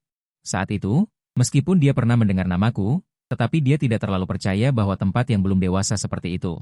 Sebuah studio dapat menjadi raksasa di industri. Tapi aku terlalu serius, menghadapi mata yang penuh harapan seperti itu. Xia tidak bisa mengatakan tidak. Dia menjadi karyawan kedua studio Ruo Shui, dan melihat antusiasmeku yang terlalu membara. Aku hampir sepenuh hati mengabdikan diri pada desain, dan bisa begadang beberapa malam untuk perubahan kecil, hanya untuk mencapai kesempurnaan. Kapan aku mulai menyukainya? Apakah itu saat aku dan dia mendapatkan pesanan pertama? Apakah itu saat pertama kali diakui? Atau saat pertama kali berpelukan karena terlalu bersemangat? Saat Xia menyadarinya, dia menemukan bahwa jantungnya sudah berdebar untukku. Namun, dia juga tahu beberapa hal tentang masa laluku. Dia tidak akan menghalangiku, dia akan menjadi kekuatanku. Ketika aku sudah siap, kita punya banyak waktu. Xia melihat bintang-bintang di langit. Tidak secemerlang mataku. Dia tersenyum lagi, angin sepau-sepau bertiup. Rambutku bergerak, danau di kejauhan beriak kecil. Hatinya juga berdebar di bawah ketenangan ini. Kebersamaan tidak membutuhkan suara. Saat malam tiba, suhu juga turun. Xia membawaku ke atas ke studio. Di studio ada kamar, agar semua orang bisa beristirahat saat lembur. Saat ini, kami berdua pergi, yang lain sudah kembali dan dengan ramah membersihkan sisa-sisa pesta makan malam. Aku sudah sangat mabuk. Aku jarang minum, hanya minum sedikit saat sedang bersemangat. Kali ini kami menyelesaikan proyek bernilai jutaan, reputasi studio meningkat, dan aku juga terlalu banyak minum. Xia membawaku ke tempat tidur. Mataku tidak bisa terbuka, dan aku masih bergumam tentang sesuatu. Dia tertawa kecil. Dia ingin pergi, tapi aku terlalu lucu saat ini. Dia menatap dalam-dalam dan tanpa sadar menunduk, mencium keningku. Kemudian, dia baru saja akan bangun ketika aku meraih kerahnya. Aku, yang tadi masih memejamkan mata, membuka mata. Aku tidak melakukan apa-apa, hanya menatapnya seperti ini, tertawa pelan dengan lembut. "Xia, tunggu aku sedikit lagi, oke? Aku tahu segalanya." Jakun Xia bergerak, tertarik oleh cahaya di mataku. Dia mengangguk. Dia menjawab dengan lembut, dan aku merasa lega dan tertidur lelap. Keesokan harinya, aku bangun sangat pagi. Segera setelah aku bangun, aku mencium aroma sarapan. Aku masuk ke dapur. Benar saja, itu Xia. Dia tahu aku sudah lama tinggal di Tiongkok. Tidak terbiasa dengan makanan Kanada, jadi dia belajar banyak masakan Tiongkok dan langsung menjadi juru masak terbaik di studio. Aku tersenyum, hatiku terasa hangat. Aku bisa merasakan perhatian Xia padaku setiap saat. Sudah bangun? Bersiaplah untuk makan. Mendengar suara dari luar. Xia tidak menoleh ke belakang. Terima kasih. Aku menarik kursi. Sambil menunggu, aku menyalakan televisi. Sebuah berita sedang diputar. Baru-baru ini, perusahaan Liu menderita kerugian ratusan juta karena kesalahan dalam pengambilan keputusan. Ada orang dalam yang mengungkapkannya. Liu akan mundur dari panggung. Saya merasa linglung saat melihat berita ini. Sudah lama saya tidak mendengar kabar tentang Liu Ruyan. Tak disangka saya mendengarnya lagi karena hal seperti ini. Saya perhatikan baik-baik. Ternyata Liu Ruyan dengan sengaja menekan perusahaan lain. Tidak peduli seberapa besar bisnis keluarga Liu, dalam beberapa tahun akan habis dan tidak ada yang tersisa. Itu sudah menjadi cangkang kosong. Lucunya, saya menemukan bahwa perusahaan-perusahaan yang ditekan Liu Ruyan adalah para sahabatnya dan juga Jiboda. Sungguh drama anjing menggigit anjing. Hati saya tidak bergejolak dan saya tidak merasa senang. Aku juga tidak merasa sedih. Seolah-olah kita hanyalah orang asing. Aku mengganti saluran dan tidak menonton berita ini lagi. Xia juga baru saja menyajikan sarapan. Setelah kami selesai makan, Xia mengeluarkan surat undangan. Mataku berbinar. Apakah itu? Xia tersenyum puas. Benar, baru diterima pagi ini. Aku segera mengambilnya. Aku dengan gembira mengangkat surat undangan dan berputar-putar. Ini adalah izin untuk memasuki lingkaran desain profesional. Pada saat itu, tidak hanya orang paling otoritatif di lingkaran desain yang akan berpartisipasi. Akan ada juga kolektor atau pengusaha dari seluruh dunia. Nama studio Ruoshui akan benar-benar bergema di lingkaran desain. Akhirnya aku akan mewujudkan apa yang selama ini kuimpikan. Bagus sekali, Xia. Aku sangat gembira dan langsung memeluknya. Aku memeluknya erat. Aku sudah terlalu lama menunggu hari ini. Mulai dari berjuang sendirian. Hingga sekarang ada sekelompok mitra yang bekerja bersama. Akhirnya aku membuktikan kemampuanku dengan kekuatanku sendiri. Air mata haru membasahi pipiku. Saat aku di dalam negeri, gelar juara dalam kompetisi terpentingku direbut oleh Liu Ruyan dan diberikan kepada Jiboda. Menyebabkan aku hampir tidak memiliki kehormatan yang bisa kubanggakan di dalam negeri. Semuanya dimulai dari nol. Sekarang, aku melihat secercah harapan lagi. Terima kasih. Xia, ada terlalu banyak yang ingin kukatakan. Karena kesuksesanku bukan hanya karena usahaku sendiri. Jika tidak ada Xia, aku mungkin sudah gagal sejak lama. Xia menepuk punggungku dengan lembut. Ini adalah kekuatanmu sendiri, Ruoshui. Kamu benar-benar hebat. Dia bisa melihat pengorbananku. Dari awal hingga akhir, orang yang paling tidak mau menyerah adalah diriku sendiri. Dia hanyalah seekor ngengat yang tertarik padaku, terus bergerak maju menuju cahayanya sendiri. Keduanya saling tersenyum. Semua kata-kata terangkum di dalamnya. Aku mengangkat kaki dan dengan lembut mencium pipi Xia. Tiba-tiba detak jantungnya berdetak kencang. Ruoshui, wajahnya memerah. Jantungku berdebar kencang, takut salah paham. Pipiku juga memerah. Tapi menurutku itu sudah cukup lama. Aku sudah siap. Aku tersenyum pada Xia. Kamu sudah menunggu lama. Setelah bertanya pada orang lain di studio, ternyata mereka semua tidak punya waktu. Pada akhirnya, hanya aku dan Xia yang menghadiri perjamuan di kalangan desain itu. Kami masing-masing mengenakan pakaian formal dan gaun. Setelah menyerahkan surat undangan dan mengonfirmasi identitas, kami masuk ke perjamuan mewah ini. Begitu masuk, aku melihat banyak tokoh terkenal di lingkaran itu. Mau tak mau aku merasa sedikit bersemangat. Hanya saja aku belum menyadari bahwa dengan statusku sekarang, aku sudah menjadi salah satu sosok yang sulit dijangkau orang lain. Perjamuan belum dimulai. Aku sudah mengobrol dengan para tokoh besar itu dengan gembira. Banyak pengusaha yang tertarik dengan desain yang diproduksi oleh studio Ruoshui. Mereka mengungkapkan niat untuk bekerja sama. Dalam sekali jalan, aku menghasilkan jutaan. Aku merasa sangat puas. Xia mengikuti di sampingku, melihat penampilanku yang puas seperti kucing. Dia juga terkekeh pelan dan berbisik, hebat sekali. Desainer Lin yang hebat. Aku terkejut dan merasa malu. Aku bergumam dan mengambil gelas anggur dari tangan Xia. Kamu juga. Jangan kira aku tidak melihat.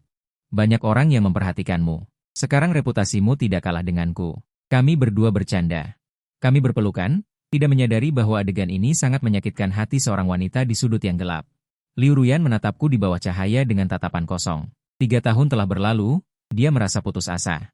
Dia tidak menyangka akan melihat sosokku di perjamuan ini. Itu akiangnya. Dia tidak tahu bagaimana aku melarikan diri dari kecelakaan itu.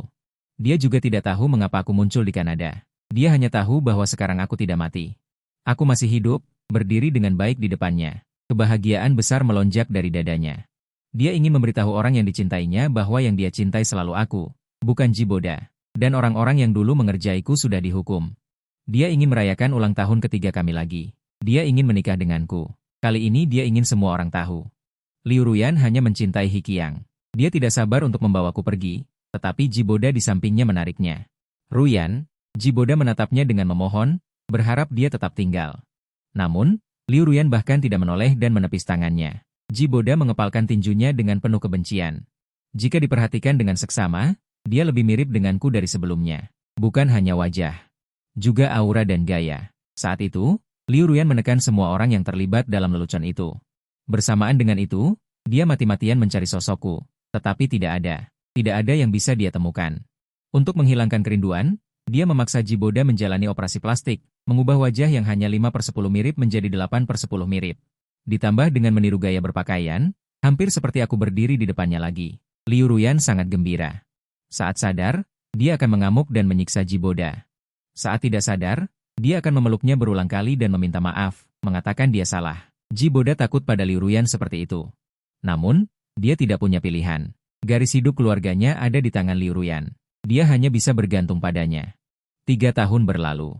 Dia meniruku selama 3 tahun. Liu Ruyan secara bertahap menerima kenyataan bahwa aku sudah meninggal. Tidak lagi menyiksanya berulang kali. Tepat ketika Jiboda berpikir semuanya akan menjadi lebih baik, aku benar-benar muncul lagi. Aku akan merebut semua miliknya lagi. Jiboda menatapku dari kejauhan, telapak tangannya hampir berdarah karena kuku-kukunya.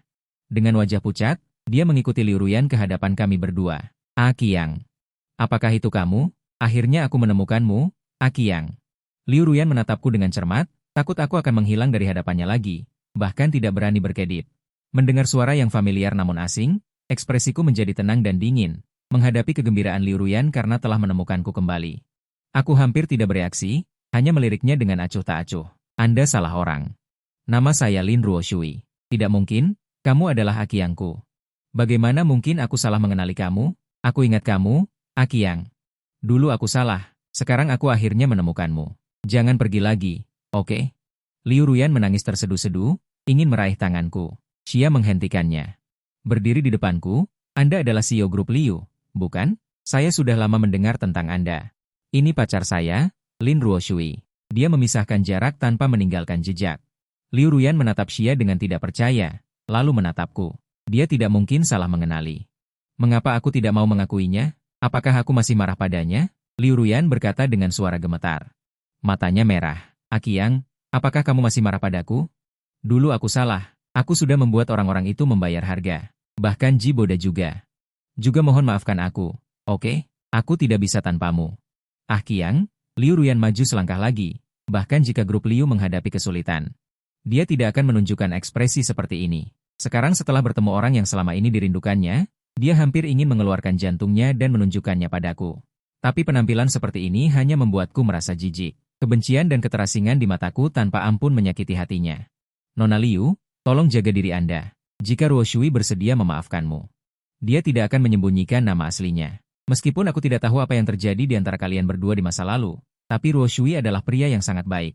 Aku rasa kamu pasti melakukan sesuatu yang tidak bisa dimaafkan, sampai-sampai seperti ini. Xia masih menghalangiku.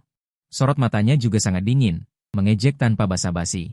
Kalimat ini membuat Liu Ruyan gemetar. Matanya semakin merah. Dia sudah tahu sejak lama bahwa aku adalah orang yang sangat baik. Aku sepenuh hati padanya. Tanpa keluhan. Sesulit apapun hal-hal dalam lelucon itu untuk diselesaikan, aku akan berusaha sekuat tenaga untuknya. Bahkan mengorbankan tubuhku sendiri. Tapi terlalu banyak luka yang kuterima, aku juga akan lelah. Terutama semua rasa sakit ini dia yang memberikannya padaku. Jika tidak ada dia, aku tidak akan membuat diriku penuh luka. Lelah dan lesu, sampai harus melarikan diri dengan berpura-pura mati. Saat ini, hati Liu Ruyan terasa seperti ditusuk pisau, betapa putus asanya aku sebelumnya, sampai meninggalkan dirinya dengan cara yang begitu putus asa. Dia menatapku dengan saksama di depannya, tiba-tiba merasa bahwa jurang di antara kami terlalu besar hingga sulit untuk dia lewati. Hanya bisa melihat orang yang dicintainya melalui Xia, lama tidak bergerak. Suara pengumuman dimulainya pesta secara resmi terdengar. Mengingatkan semua orang untuk duduk. Aku menoleh, bahkan tidak melihat Liu Ruyan. Lalu menggandeng Xia dan pergi dari tempat ini. Sementara Liu Ruyan masih berdiri di kejauhan, terus menatap punggungku. Mengepalkan tinjunya menahan dorongan untuk mengejar. Hingga semua orang di ruang perjamuan duduk di tempat masing-masing, tidak bisa lagi melihat sosokku. Dia melepaskan tangannya, ayo pergi, katanya dengan suara serak. Jiboda ingin menggandengnya, tapi dihindari oleh Liu Ruyan. Perilaku seperti ini tidak diragukan lagi adalah sebuah penghinaan. Jiboda sangat malu, berharap aku segera mati lagi, dan jangan pernah muncul lagi. Dia membelai dadanya, sorot matanya penuh dendam, mengikuti langkah Liu Ruyan. Pesta dimulai. Sebagai pertemuan di kalangan desain, tentu saja yang utama adalah memperkenalkan berbagai karya desain. Karyaku tentu saja juga ada di antaranya. Kali ini yang kubawa adalah mahkota kecil, seperti permata seorang putri. Baik hati dan bersinar, menarik perhatian semua orang, mereka semua memuji konsep desain saya yang luar biasa. Dan Liu Ruyan juga selama periode ini mengerti tentang saya sekarang. Ternyata setelah saya berpura-pura mati dan datang ke Kanada, saya mengubah nama saya. Dan mendirikan studio Ruo Shui, selangkah demi selangkah berjuang dengan kemampuan sendiri hingga mencapai kondisi saat ini. Sekarang saya bersinar. Adalah seorang desainer terkenal, dan grup Liu yang dulu berjaya sekarang berjuang keras, bisa datang ke perjamuan ini semua karena kejayaan masa lalu. Liu Ruyan menatap mahkota itu, teringat akan janjinya dulu, dia ingin menjadikan saya pangeran selamanya. Jika kamu bisa memberikannya padaku, aku akan sangat senang. Sesi penawaran. Karena karya saya yang luar biasa, harga dengan cepat dinaikkan menjadi 10 juta untuk grup Liu saat ini. Sudah mencapai titik yang sulit dijangkau, rantai pendanaan mereka tidak dapat mendukung jumlah sebesar ini, tetapi Liu Ruyan masih mengangkat kartunya. 20 juta, teriaknya, Ruyan. Kamu gila, seru Jiboda, dia tahu situasi grup Liu saat ini. Jangan katakan 20 juta, bahkan 10 juta pun sulit dikeluarkan dengan segera. Apakah Liu Ruyan benar-benar tidak menginginkan perusahaan lagi? 21 juta, seseorang menawar. 25 juta, Liu Ruyan terus menawar, menatap saya di kejauhan. Wajah Jiboda pucat, harga ini sudah melebihi nilai sebenarnya dari mahkota itu akan menjadi jerami terakhir yang menghancurkan grup Liu. Saat itu, semua kerja keras dan penghinaan yang dia tanggung selama bertahun-tahun akan menjadi lelucon, matanya berkaca-kaca. Menarik lengan Liu Ruyan dan memohon, menyerahlah, Ruyan. Aku mohon padamu, jika ini terus berlanjut, perusahaanmu akan benar-benar bangkrut, kamu akan kehilangan segalanya. Saat kehilangan Hikiang, aku sudah kehilangan segalanya. Liu Ruyan dengan dingin melepaskan tangan Jiboda. Sekali lagi mengangkat kartunya, 30 juta, harga mencapai ketinggian yang tak seorang pun bisa jangkau. Pembawa acara terkejut, ini adalah karya dengan tawaran tertinggi malam ini, peringkat kedua saja hanya 12 juta. Tidak ada yang menawar lagi, mahkota itu diambil oleh Liu Ruyan, Jiboda juga merosot di kursi. Dengan mata kosong, grup Liu akan tamat, dia juga akan tamat.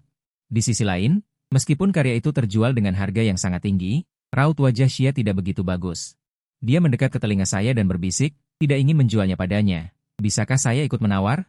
Saya tertawa tak berdaya. Ada orang yang menjadi bodoh, kamu masih tidak senang, 30 juta. Berapa banyak pesanan yang harus kami terima untuk menghasilkan begitu banyak uang? Xia tidak berpikir demikian, dalam hatinya. Jangankan 30 juta, bahkan 300 juta, asalkan itu karyaku. Semua sepadan dengan harganya. Tapi Liu Ruyan jelas punya motif tersembunyi, sama sekali bukan untuk mengagumi karya seni.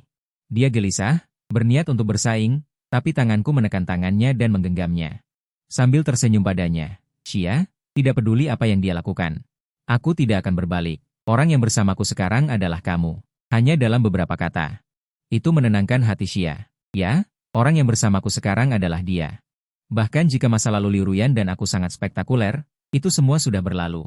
Sekarang dan di masa depan.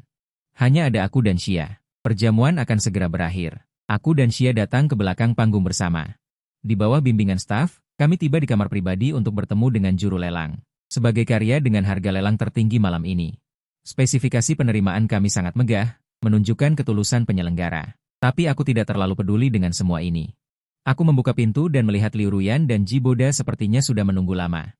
Begitu dia melihatku, Liu Ruyan tidak sabar untuk berdiri, dengan sedikit ekspresi harapan di wajahnya. Qiang, aku membeli kembali karyamu. Ternyata kamu sudah sehebat ini sekarang. Aku tidak pantas untukmu, tapi jangan khawatir, aku akan mengelola grup Liu sampai lebih besar dari sebelumnya. Kalau begitu aku akan datang dan menikahimu lagi. Kali ini, tidak ada yang akan mengganggu kita lagi. Oke, Qiang. Teruslah menjadi pangeranku. Dia dengan hati-hati menyerahkan mahkota senilai 30 juta, mengharapkan aku untuk kembali padanya. Tapi aku hanya menatapnya tanpa ekspresi. Liu Ruyan, aku ulangi sekali lagi. Namaku sekarang adalah Lin Ruo Shui. Sejak kamu menyerahkanku berulang kali demi martabat dan harga diri, Hikiang sudah mati. Aku tidak ingin mengejar masa lalu, tapi aku tidak menyangka kamu akan menjilat wajahmu dan datang. Karena itu masalahnya. Maka aku akan menjelaskannya kepadamu. Untuk menikmati kekaguman, kamu membiarkan saudara-saudaramu berulang kali mempermainkanku. Ketika kamu memperlakukan ketulusanku sebagai mainan dan menginjak-injaknya, kita sudah tidak mungkin lagi. Dulu aku juga berpikir apakah kamu akan melepaskan apa yang disebut harga diri dan memilihku sekali, tetapi kamu tidak pernah melakukannya. Bahkan ketika aku dalam bahaya, kamu mempertahankan citramu yang konyol dan memberikan kehormatan yang pantas aku dapatkan kepada orang lain. Liu Ruyan, kaulah yang membunuh Hikiang dengan tanganmu sendiri, aku berkata dengan dingin. Hatiku juga sakit. Dulu aku berkorban begitu banyak untuk Liu Ruyan, tapi ini hasil yang kudapatkan. Liu Ruyan panik, seperti anak kecil yang kehilangan arah. Dia memegang mahkota yang sangat berharga itu. Dia menyerahkan segalanya, tetapi tidak menyangka bahwa semua ini sudah terlambat. Tidak, Akiang, aku mencintaimu. Dia mengulangi kalimat itu dengan pucat, air mata jatuh, berdiri dengan menyedihkan. Tidak bisa mengatakan sepatah kata pun bantahan. Setelah dia menyadari bahwa dia benar-benar mencintaiku, permainan lelucon itu menjadi rumit. Tetapi dia diperhatikan oleh semua orang, tidak ada yang menyangka bahwa penipuan itu menjadi kenyataan, dia sendiri menjadi tawanan yang terpikat. Berapa kali dia ingin kembali dan meminta mereka menghentikan permainan ini, menjelaskan bahwa dia sudah lama mencintaiku. Tetapi menghadapi pujian orang lain, dia berulang kali menghibur dirinya sendiri, lain kali pasti akan menjelaskannya. Dia jelas melihatku terluka, tetapi berpikir untuk menebusnya di kemudian hari, lain kali. Sampai ke 99 kali, permainan ini akan segera berakhir, dia merasa saatnya telah tiba. Tetapi kekasihnya hanya menyisakan keputusasaan, mengembalikannya rasa sakit yang menusuk hati untuk ke-100 kalinya, yaitu kehilangan orang yang dicintai. Tidak akan ada lagi Hikiang yang mencintainya di dunia ini. Air mata Liu Ruyan jatuh tanpa suara. Dia akhirnya merasakan rasa sakit dan keputusasaan yang pernah kurasakan. Mahkota yang dipegangnya jatuh dari tangannya, membentur tanah dengan keras, hancur berkeping-keping. Tidak berharga, seperti perasaan mereka, tidak akan lagi membuatku berhenti selangkah pun. Liu Ruyan terhuyung-huyung. Dia melihatku berbalik dan meninggalkannya tanpa ragu. Hatinya juga benar-benar mati. Setelah itu, dia mengeluarkan uang tunai 30 juta sekaligus. Perusahaan Liu Ruyan benar-benar dikuras. Barang-barang di perusahaan dijual, rumah dan mobil juga digadaikan. Aku mengumpulkan biaya pesangon. Grup Liu yang dulu berjaya sekarang kosong, memasang tanda dijual. Ji Boda duduk dengan linglung di rumah satu-satunya yang tidak dijual, melihat Liu Ruyan membelai fotoku. Awalnya dia kembali dari luar negeri karena mendengar bahwa Liu Ruyan yang pernah berkencan dengannya masih sangat mencintainya. Ingin memanfaatkan momentum grup Liu, tetapi tidak lama kemudian, dia menyadari bahwa dia bukan apa-apa. Bahkan ditekan oleh orang gila ini sampai harus memohon padanya untuk melepaskannya. Dia terpaksa melakukan operasi plastik. Industri keluarga sepenuhnya bergantung pada grup Liu, dia juga hanya bisa bergantung pada Liu Ruyan, menanggung emosinya yang tidak menentu. Apakah dia mencintai Liu Ruyan? Mungkin sedikit, tetapi setelah mengalami begitu banyak. Baik cinta maupun benci telah menjadi ketidakberdayaan karena dia telah kehilangan kemampuan untuk hidup sendiri sejak lama. Bahkan jika dia jatuh ke titik ini, dia hanya bisa berpegangan erat pada Liu Ruyan. Ji Boda berpikir sampai di sini. Ji Boda bergerak, dan masih berjalan ke depan, tetapi sekarang tatapan Liu Ruyan padanya juga lega. Dulu, dia merasa terpaksa. Jika tidak ada saudara perempuannya, tidak ada Ji Boda.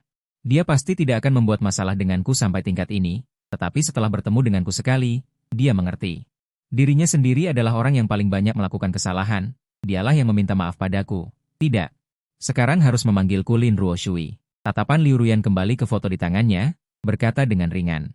Kamu pergi. Ji Boda. Apa? Ji Boda membelalakan matanya dengan tidak percaya. Wajahnya pucat. Kamu pergi. Aku tidak akan memaksamu lagi, dia mengulangi lagi, nadanya tanpa naik turun. Setelah selesai berbicara tentang rencana selanjutnya, rumah ini akan dialihkan kepadamu setelahnya.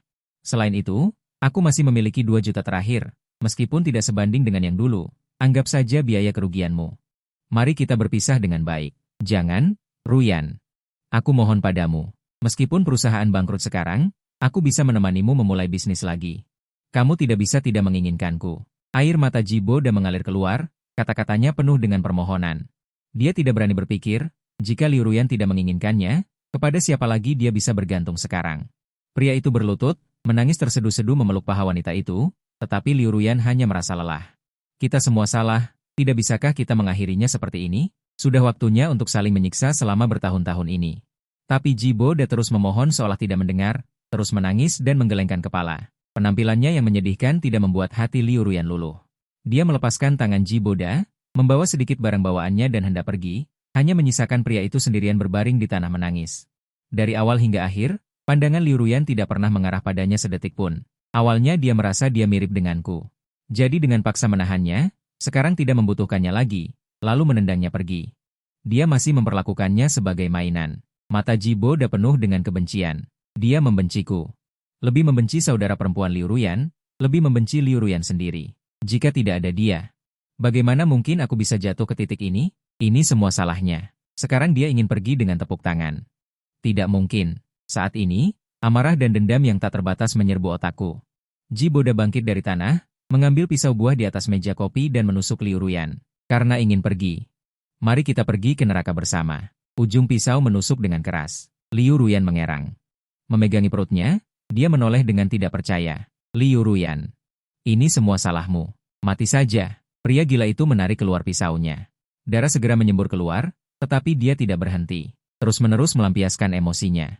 Sambil berteriak, dia terus menusuknya. Ketika dia akhirnya tenang, dia menemukan Liu Ruyan terbaring di tanah, sekarat. Di sekelilingnya penuh darah. Liu Ruyan dilarikan ke ruang gawat darurat. Ji Boda masuk penjara karena kejahatan melukai dengan sengaja. Dia dijatuhi hukuman 10 tahun. Dia bertindak terlalu jauh dan baru kemudian meminta pertolongan darurat.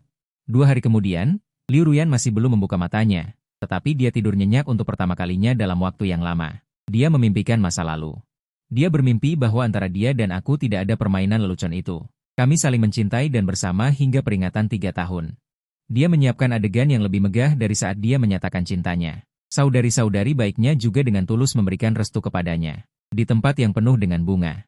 Dia berlutut dan mengangkat cincin, menyatakan cintanya padaku. Qiang, maukah kamu menikah denganku? Aku akan selalu baik padamu. Aku hanya mencintaimu seumur hidup ini. Jantungnya berdebar kencang, menatapku di depannya, menunggu jawabanku.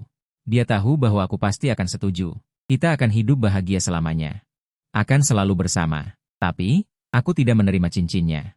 Detik berikutnya, aku berbalik dan pergi. Nama saya Lin Ruoshui. Hikiang sudah lama tidak mencintaimu lagi. Dia sudah mati. Pemandangan hangat di sekitarnya memudar sedikit demi sedikit. Saat aku pergi, itu berubah menjadi kegelapan. Liu Ruyan sangat panik. Dia bangkit dan mengejar sosok itu. Namun, dia tidak bisa mengejarnya, hanya bisa melihatku semakin jauh darinya. Qiang, kamu tidak boleh meninggalkanku. Aku bisa mengubah segalanya. Aku akan baik padamu. Aku tidak akan membuat kesalahan lagi. Dia berteriak dalam mimpinya, tetapi aku tidak pernah menoleh ke belakang.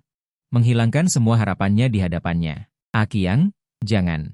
Dalam kenyataan, mata Liu Ruyan tertutup rapat, tetapi air mata mengalir dari sudut matanya. Dia terus menggumamkan nama yang sangat dicintainya, dia tidak dapat menemukanku, dia kehilanganku. Hikiang miliknya meninggal di pesawat itu dan tidak akan pernah kembali lagi. Bunyi bip.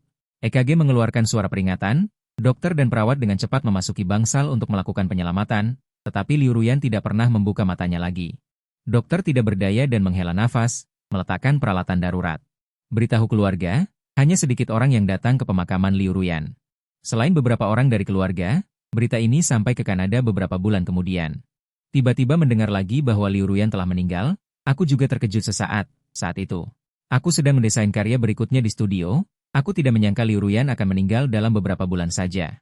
Dengan rasa bersalah, aku menghentikan pekerjaan di tanganku dan teringat akan banyak kenangan bersamanya. Awalnya kami bermusuhan, semua orang tahu bahwa kami adalah musuh bebuyutan karena penipuan. Sebuah lelucon, sebuah prank, kami saling mencintai. Aku pernah berpikir bahwa itu adalah takdir dari surga yang membuat kami melepaskan prasangka dan saling memperlakukan dengan tulus. Tetapi aku tidak tahu bahwa di balik itu ada luka yang ditumpuk oleh kebohongan, dia mencintaiku di satu sisi dan menyakitiku di sisi lain. Mendapatkan popularitas dan pencapaian di depan saudara-saudaranya sampai aku menemukan kebenaran dan benar-benar meninggalkannya. Sekarang aku memiliki kehidupan yang lebih baik, tetapi dia dimakamkan di tanah, aku sedikit linglung. Ternyata inilah takdir sebenarnya, orang lain di studio melihatku linglung setelah mendengar nama ini. Tidak hanya bergosip, aku tersenyum tak berdaya setelah sadar kembali. Apa yang kamu pikirkan? Hanya orang yang aku kenal sebelumnya. Benar, baik benci atau cinta. Aku sudah lama melepaskannya. Liu Ruyan hanyalah orang yang tidak penting bagiku, bahkan jika aku mendengar berita kematiannya.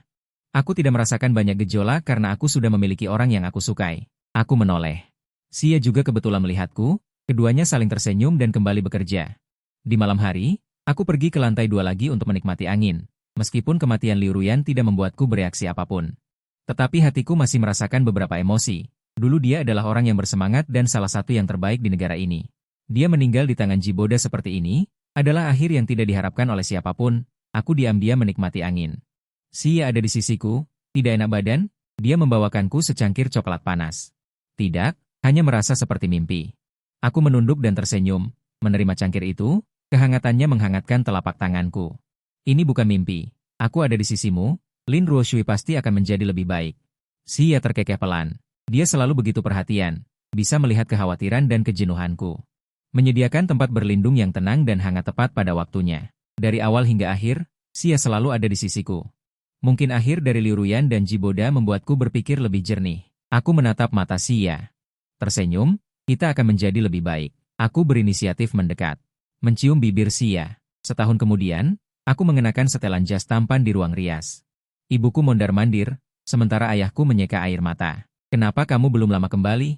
Sudah mau menikah. Ruoshui, jika Xia memperlakukanmu dengan buruk, pulang saja.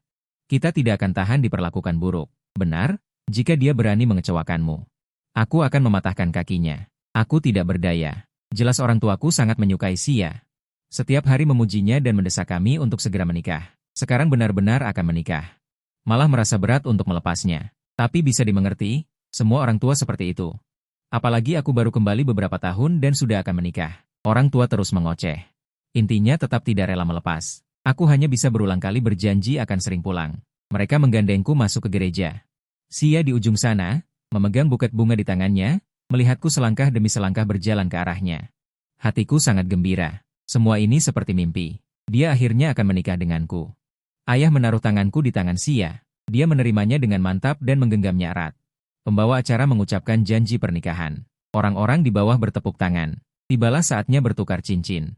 Cincin pernikahan yang indah itu dirancang sendiri oleh Xia. Dia menghabiskan waktu setengah tahun untuk menciptakan cincin pernikahan yang paling sempurna. Perlahan memakainya di jariku. Saat ini, Xia tidak bisa menahan air mata. Mulai gemetar. Ruoshui, terima kasih. Bersedia menikah denganku. Aku menatap wajahnya, mataku juga berkaca-kaca. Akulah yang seharusnya berterima kasih padamu, Xia. Terima kasih karena bersedia mencintaiku. Lonceng restu berdering, sepasang pengantin baru berciuman, menerima tepuk tangan meriah dari semua orang yang hadir. Setelah menikah, hidupku dan Xia tidak banyak berbeda. Kami masih menjalankan studio bersama.